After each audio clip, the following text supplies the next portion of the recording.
তবে যেহেতু আমরা বিভিন্ন ধরনের জাতপাতের যে আন্দোলনটা আমরা দীর্ঘদিন যাবৎ মাইনরিটি রাইটস ফোরাম থেকে বিভিন্ন ভাবে আমরা কর্মসূচি বাস্তবায়ন করে যাচ্ছি। তবে জাতপাত বলতে আমরা যদিও পোশাক আশাকে বলি যে জাতপাত বলতে বেশি কিছু নেই, আসলে জাতপাতটা আমরা যদিও এটা আমাদের মগজে এবং মননে ঢুকে গেছে ডিজিটাল হয়ে। আমরা যদিও আমি উৎপলদাকে মনে করতেছি নমশূদ্র, আমি হরিজন বা বাষ্প উৎপল, এখানেও কিন্তু একটা মনে মনে কিন্তু আমি প্রতীকবাদ নিজেই আরে উৎপল তো নমশূদ্র, ওনাকে আহ্বান করানো হবে, এই যে একটা বৈষম্য, এগুলো তো আমরা নিজেরাই করি কিন্তু। আর এই জাতপাতের সবচেয়ে মহামারীটা আমাদের সনাতন ধর্মে বিধায় আমাদের সনাতন ধর্ম থেকে মানুষ প্রতি বছরেই মানে ধর্মান্তরিত হয়ে যাচ্ছে। আমাদের যে পিছিয়ে পড়া জনগোষ্ঠীর মধ্যে কোনো ধর্মান্তরিত হতে যাচ্ছে না।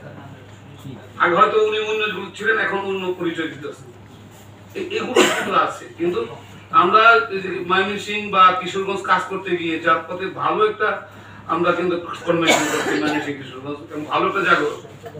এই কিশোরগঞ্জ উপদা ওখানেও আমরা ওই ডিজিটাল ভাবে কিন্তু বলা হচ্ছিল যে জাতপাত বলতেই নেই। যখন আমরা নিজেরা ব্যাখ্যা দিতে শুরু করলাম তখন বুঝতে পারলাম না জাতপাত কি আছে। জাতপাত বলতে কিরকম বুঝি আমরা, যে তুই ছোট জাত হয়ে এরকম না। জাতপাত তো অর্থনৈতিক ভাবে হয়, সামাজিক ভাবে হয়, ব্যবসার ক্ষেত্রে হয়, ভর্তির ক্ষেত্রে হয়, নির্বাচনের ক্ষেত্রেও জাতপাত আসে। যেখানে আমার এখানে নির্বাচন যখন হলো, সুব্রত একজন হিন্দু ভদ্রলোক দাঁড়াইলেন, আরেকজন মুসলিম দাঁড়াইলেন নৌকা নিয়ে, উনি দাঁড়াইলেন ইগল নিয়ে, তখন মানুষ বলতেছে ফোবিয়া যেটাকে বলা হয়, আরে আমরা মুসলমান, আমরা যদি মারা যাই উনি কি আমাদের এই জানাজায় অংশগ্রহণ করতে পারবেন? এটু তো একটা বৈষম্য, বৈষম্য তো শেষ নাই। তারপরে আমাদের যে ধর্মীয় বৈষম্যটা, যেটা একটা গোত্রকে ছোট মনে করি, যেটা হরিজনদের মধ্যে আছে। আজকে আমার সভাপতি এখানে উপস্থিত, বাংলাদেশ হরিজন ঐক্য পরিষদের আমরা করতে হবে, এখানে উনি উপস্থিত।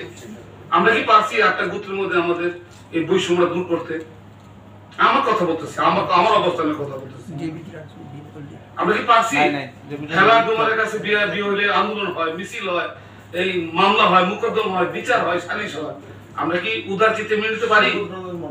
আমি কি পারবো?